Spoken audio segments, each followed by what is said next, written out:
Map of the Sky by Claire Wong, published by Lion Hudson, and it's a fairly short novel set in North Yorkshire. Three members of the Fisher family are relocating from London. Dad is going to join them, but in the interim, Catherine, mum, Juliet, daughter who's 15 waiting for her GCSE results, and Kit have all moved up to North Yorkshire. They're staying in a guest house just on the edge of the Cleveland Way and are looking out at views and vistas very different to their London existence. Kit is the young protagonist of this story. He's a lovely young man. He looks after his family as best he can, but he's a bit of an overfunctioner. He's been reading lots of stories, The Odyssey, Camelot, King Arthur, Morgan Le Fay, and somehow he wants to recreate the saving nature of some of these stories in his own life. So the three members of the Fisher family are now living at the Askfeld guest house. And of course there are other people staying there, and Kit is pretty quick on trying to strike up relationships with the largely older clientele.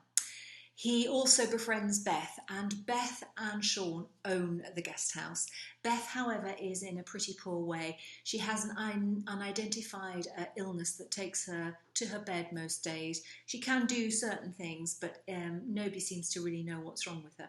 She's also pregnant, and what she's doing, she's creating this beautiful map, tracing her childhood places of the area and painting them on by herself. And Kit is just drawn to help her do that by visiting some of the places that she no longer can visit herself. This novel essentially is how to perceive the adult world through the eyes of this young boy, how he sees the world, how he sees the people in it, what their interactions are, and how he reads it. And it's delightfully and beautifully rendered.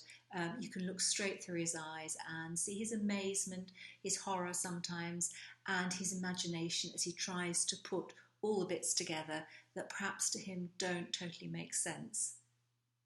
The style and the feel of this novel actually reminded me very much of The Unlikely Pilgrimage of Harold Fry by Rachel Joyce, and she brings to life in this novel some quirky characters. They're all quite lovable, they all have their eccentricities, and at the heart is this wonderfully drawn little young man who tries to see the world through his own eyes, interpret what he's understanding, often going up sort of the wrong path, but you know, he's very lovable, and this is a very nice, heartfelt, poignant little novel. So if you're looking for something good to read, A Map of the Sky by Claire Wong. It's a nice book, and I hope you enjoy it as much as I did.